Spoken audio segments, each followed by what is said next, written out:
यहाँ से 19वां पारा शुरू होता है, सूरा अल फुरकान। और जो लोग हमारे सामने पेश होने से अंदेशा नहीं करते, वो जिसके कि उसके मुनकर है, वह यूँ कहते हैं कि हमारे पास फरिश्ते क्यों नहीं आते। अगर फरिश्ते आते तो किस्सा ख़त्म हो जाता। फरिश्ते कब आएंगे? क़यामत के दिन आएंगे। फरिश्ते आ गए तो किस्सा ख़त्म हो जाएगा। या हम अपने रब को देख ले, यानी अल्लाह को देख ले। अल्लाह को तो मूसा अलैहिस्सलाम भी देख नहीं पाए थे, कलीमुल्लाह है, अल्लाह से बातें कर रहे थे। हमारे पैगम्बर सल्लल्लाहु अलैहि वसल्लम ने भी अल्लाह को नहीं देखे। इसमें इख्तलाफ है साहबाओं का, इसमें अपने आपस में झगड़ बिगड़ना नहीं चाहिए। जिसका ईमान उसको। ये लोग अपने दिलों में अपने को बहुत बड़ा समझ रहे हैं और ये लोग हद इंसानियत से बहुत दूर निकल गए हैं। जिस रोज़ ये लोग फरिश्तों को देखेंगे, उस रोज़ क़यामत को मुजरिमों यानी काफिरों के लिए कोई खुशी की बात ना होगी। तो बोलते हैं कि फरिश्तों को देखना, फरिश्तों को देखना, अल्लाह को देखना, अल्लाह को देखना। जब ये काम हो जाएगी उस टाइम पर यानी काफिरों के लिए कोई खुशी की बात ना होगी। और अजाब के फरिश्तों देखेंगे, देखकर कहेंगे कि पनाह है, पनाह है। अजाब के फरिश्ते जो जहन्नम में 19 फरिश्ते हैं, अल्लाह ताला ने गिनती में रख दिया ताकि गुमराह लोगों को गुमराह कर दे कि अल्लाह के पास बहुत से फरिश्ते हैं। 19 फरिश्ते ही क्यों? अल्लाह का अर्श इलाही को 9 फरिश्ते उठाएंगे। इस तरीका अल्लाह का मर्जी है। इसके अंदर तुम नहीं कह सकता कि वो इतना क्यों, उतना क्यों नहीं, उतना क्यों नहीं। ये 19 फरिश्ते जहन्नम में है, एक एक फरिश्ता 19 तरीके से अजाब देगा। और इस रोज़ उनके यानी कफ़ार के उनके नेक कामों के तरफ जो कि वह दुनिया में कर चुके थे मुतवज्जा होंगे, सो उनको ऐसा बेकार कर देंगे जैसे कि परेशान गब्बार, जैसा हवा आता है तो धुलारा उड़ जाता है। इसी तरीके से जो काफिर लोग थे दुनिया में सरकशी कर रहे थे, उनको ऐसा बर्बाद वो कर देगा जैसा कि गबार उठा के जहन्नम में फेंक दिया जाएगा। अलबत्ता हाल जन्नत उस रोज़ क़याम गाँव में अच्छे होंगे। अल्लाह के राजी पैगम्बर सल्लल्लाहु अलैहि वसल्लम के तौर तरीके पर जो ज़िंदगी गुजारा, वो लोग जहाँ जन्नत में हो आराम से होंगे और आराम गाह में भी खूब अच्छे होंगे। और जिस रोज़ आसमान का बदली पर से फट जाएगी और उस बदली के साथ फरिश्ते ज़मीन पर बकसर उतारे जाएंगे, यानी क़यामत के दिन जो आसमान हम देख रहे हैं ना, वो फट जाएगी तो वो आसमान से फरिश्ते नीचे आ जाएंगे। और उस रोज़ हकीकी हुकूमत हज़रत रहमानी की होगी। उस रोज़ हुकूमत अल्लाह की होगी। अल मुल्क यौमइज़्ज़िनिल हक़्क़ु लिर्रहमा। और वह दिन काफिरों पर बड़ा सख्त दिन होगा। देखो ये दिन बोला तो क्या है? क़यामत का दिन है। क़यामत को भी कुरान में इनडायरेक्ट में बहुत सी जगह पर बहुत से नामे आ गए, उसका मानी क़यामत हो जाता है। हमारे पैगंबर का नाम भी इनडायरेक्ट में बहुत सी जगह पर आता है, उसका मानी क्या है? हमारा पैगंबर सल्लल्लाहु अलैहि वसल्लम है। और जिस रोज़ जालिम यानी काफिर आदमी गायत हसरत से अपने हाथ काट काट खावेगा और कहेगा क्या अच्छा होता मैं रसूल सल्लल्लाहु अलैहि वसल्लम के साथ दीन की राह पर लग लेता। उस दिन हाथ काट के खाने से क्या मतलब रह गया? तो दुनिया में तो नहीं आएगा। एक ही बार ज़िंदगी है और एक ही बार मौत है। उसके बाद में जो जिंदा होगा उस दिन फैसला होगा, दोबारा आने का दुनिया में मौका नहीं होगा। ये हिंदू लोग है, दूसरी मज़हब के लोग कहते हैं कि death and life, death and life, death and life. मरता है जीता है, मरता है जीता है, 7 तरीके से मरता है, 7 तरीके से जीता है। ये इनकी घटत है। लेकिन अल्लाह ने इस बात को कुरान में कहीं भी नहीं बतलाया। राह पर लग लेते, हाय मेरे शामत की ऐसा ना किया और क्या अच्छा होता कि मैं फलाना शख्स को दोस्त ना बनाता। उस कम बख्त ने मुझको नसीहत आए पीछे इससे बहका दिया और हटा दिया। और शैतान तो इंसान को आइन वक़्त पर मदद करने से जवाबदेही देता है। देखो शैतान तो दुनिया में तुमको गुमराह करता है, कल क़यामत के दिन वो अलग हो जाता है। तो देखो भाई, मैं तो अल्लाह से इजाज़त लिया था, मैं अपना ड्यूटी कर रहा हूँ और तुमको अल्लाह ने डराया था कुरान के ज़रिया, तुमने डरना चाहिए था। मैंने तुमको बुलाया और तुम मेरे तरफ आ गया।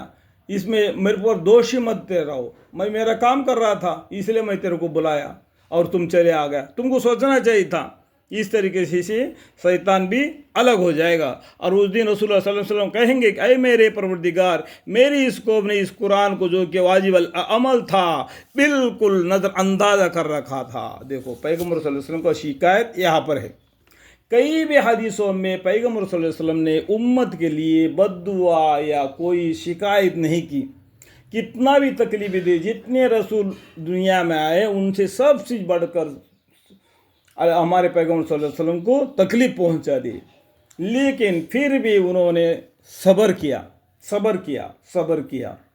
लेकिन इस कुरान के बारे में तो अल्लाह ताला से पैगम्बर सल्लल्लाहु अलैहि वसल्लम शिकायत की।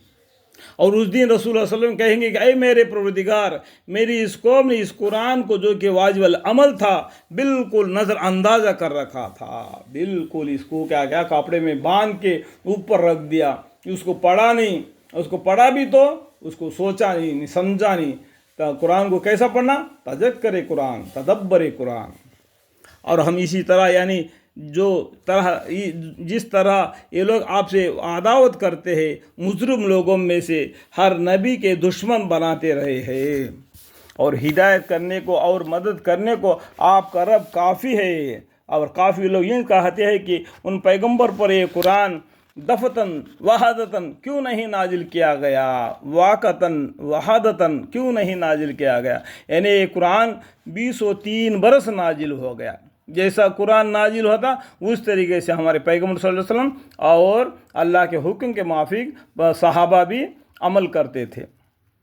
तो ये काफ़ी लोग बोलते जैसा कि मूसा अलैहिस्सलाम को एक साथ तौरात मिला था, दाऊद अलैहिस्सलाम को एक साथ जबूर मिला था, और इंजील ईसा अलैहिस्सलाम को एक साथ मिला था। इस तरीके से क्यों नहीं मिला? तो ये तो कौन हो सकता है भाई?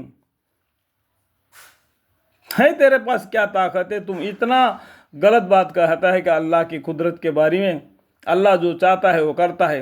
तुम्हारे पास इतना ताकत नहीं कि तुम्हारे पूरा बदन को लंबा करके पहाड़ों के ऊंचा तक कर सके, और तुम्हारे पास इतना ताकत नहीं कि तुम अपने कोशिश से ज़मीन को फाड़ सके। तुम ये कलील इंसान हो, कमज़ोर हो, खुलिकल इंसान हो ज़ईफ़ा। इतना कमज़ोर करके तुम पैदा किया गया हो, फिर अल्लाह के शान में ऐसी हरकत, ऐसी बातें करने से डरते नहीं हो? इस तरह तदबीरन इसलिए हमने नाजिल किया है ताकि हम इसके ज़रिया से आपके दिल को कवी रखें। अब समझ गए कुरान को थोड़ा थोड़ा करके क्यों नाजिल किया गया? ताकि हम इसके ज़रिया से आपके दिल को कवी रखें, और इसलिए हमने इसको बहुत ही ठहरा कर उतारा है। और ये लोग कैसा ही अजीब सवाल आपके सामने पेश करें, मगर हम इसका ठीक जवाब और वजाहत में भी बढ़ा हुआ आपको अनायत कर देते हैं। ये वह लोग हैं जो अपने मनों के बल जहन्नम के तरफ ले जाए जाएंगे। ये लोग जगह में भी बदतरीन और तरीक़ा में भी बहुत ही गुमराह है।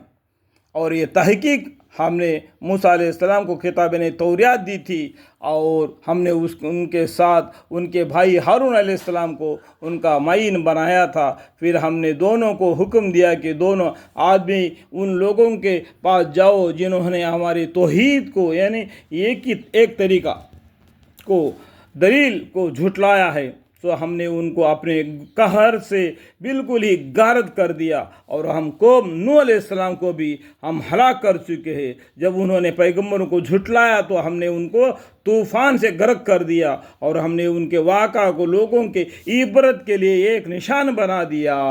देखो इतने निशानियाँ बतलाने के बावजूद भी दुनिया में चलो फिरो देखो अल्लाह ताला अल्लाह की नाफरमानी करने वालों को किस तरीके से अज़ाब दिया ताकि तुमको नसीहत हासिल हो। और आखिरत में हमने उन जालिमों के लिए दर्दनाक सज़ा तैयार कर रखी है। और हमने आद और समूद और असहाबुल रईस और उनके बीच में बहुत से उम्मतों को हलाक कर दिया। देखो बहुत से उम्मतों को, थोड़ा ही इल्म कुरान में हमको दिया गया जितना हमको उम्मत को देना है। बहुत से पैगंबर आए थे, बहुत से उम्मतें गुजरे, बहुत से किताबें नाजिल हो गए।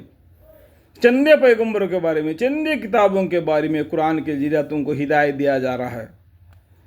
آسان کر دیا قرآن کو. یسر القرآن جی ذکر فاحل میں مدثر، امتوں کو ہلاک کر دیا، اور ہم نے ہر ایک کے واسطے عجیب عجیب یعنی مؤثر مضامین بیان کیے، اور جب نہ مانا تو ہم نے سب کو بالکل برباد کر دیا. اللہ تعالیٰ نے مثالیں بھی بتایا تاکہ انسان کو سمجھنے کے لیے، نہیں سمجھا تو بالکل ان کو برباد کر دیا. اور ایک کفار مکہ میں بستی پر ہو کر گزرتے رہے ہیں، جس پر بڑی طرح کے پتھر برسائے. یہ مکہ کے لوگ یعنی جو لوط علیہ السلام کی قوم تھی، وہاں پر پتھروں کا بارش برسا تھا.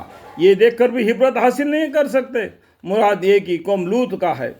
سو یہ لوگ اس کو دیکھتے نہیں رہتے، بلکہ یہ لوگ مر کر جی اٹھنے کا ہے ہی نہیں رکھتے. دیکھو اس پتھروں کا بارش گرا، زمین کو اوپر کا نیچے، نیچے کا اوپر کر دیا، تختہ کو پلٹ دیا، بارش کی کنکرے پتھریں برسا دیا. یہ مکہ کے لوگ وہ اس راہ پر ہو گزرتے ہیں، اس سے کیا عبرت حاصل نہیں کرتے؟ یہ لوگ مرنے کے بعد اللہ کے سامنے جی اٹھنے کو ہی راضی نہیں ہو رہے. تو ان کے منمانی کی بات کیا ہے؟ اللہ کی قدرت جیسا ہے وہ ہو کر رہے گا. یہ لوگ مر کر جی اٹھنے کا احتمال ہی نہیں رکھتے، یعنی آخرت کا منکر ہے. اور جب یہ لوگ آپ کو دیکھتے ہیں تو بس آپ سے تمسک کرنے لگتے ہیں، اور کہتے ہیں کہ کیا یہی ہے جن کو خدا تعالیٰ نے رسول بنا کر بھیجا ہے؟ اس شخص نے تو ہم کو ہمارے معبودوں سے ہٹا ہی دیا ہوتا اگر ہم ان پر مضبوطی سے قائم نہ رہتے. یہ مضبوطی سے میں قائم رہنا، کل قیامت کے دن تم کو اس کا مزہ ملے گا. اللہ تعالیٰ بھید کی بات کو دبا کے رکھا، میں نے کھلم کھلا کھول کے بتلا دیا. تو اس کے اندر میں جو غلطی ہوگا تو مجھے معاف فرمائیں. اور مرنے کے بعد جلدی ان کو معلوم ہو جائے گا جب عذاب کا معین کریں گے کہ کون شخص گمراہ تھا. آئے پیغمبر صلی اللہ علیہ وسلم، آپ نے اس شخص کی حالت بھی دیکھی جس نے اپنا خدا اپنی خواہش نفسانی کو بنا رکھا ہے. تو کیا آپ اس کی نگرانی کر سکتے ہیں؟ جیسے اپنا نفس کو کیا جو اپنا منمانی بنا، اس کو خدا کر کے اس کو عبادت کرنے لگا. سو کیا آپ اس کو نگرانی کر سکتے ہیں؟ کیا آپ اس کو نگرانی کر سکتے ہیں؟ یا آپ خیال کرتے ہیں کہ ان میں اکثر سنتے یا سمجھتے ہیں؟ یہ تو محض چوپائی کے طرح ہے. دیکھو اللہ تعالیٰ کیا بولتے ہیں، یہ تو چوپایا ہے، جانوروں کے جیسا زندگی گزار رہے. جانور کوئی بات سنتا ہے کیا؟ جو بھیج جاتی ہے اس کو ادھر جا، ادھر کھا، یہ کھا، وہ کھا بولتی سنتی ہے کیا؟ اس کو پیٹھ پر لکڑی سے مارتا ہے تو تب آگے چلتی ہے. اس کو نہ سننے آتا ہے، نہ سمجھنے آتا ہے، نہ کچھ بولنے آتا ہے.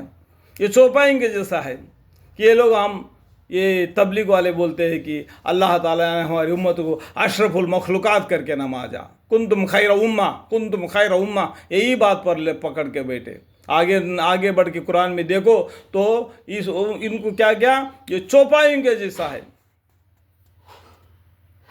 انسانوں کو کیا بتا دیا؟ یہ چوپائی ہے، جانوروں کی طرح ہے کہ وہ بات کو نہ سنتے ہیں اور نہ سمجھتے ہیں، بلکہ یہ ان سے بھی زیادہ بیکار ہے، یعنی جانور سے بھی بیکار ہے.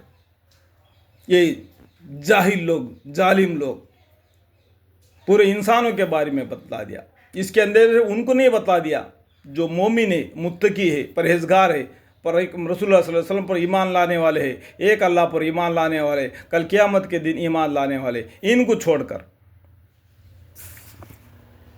یہاں تک 4واں پارہ ختم ہو گیا.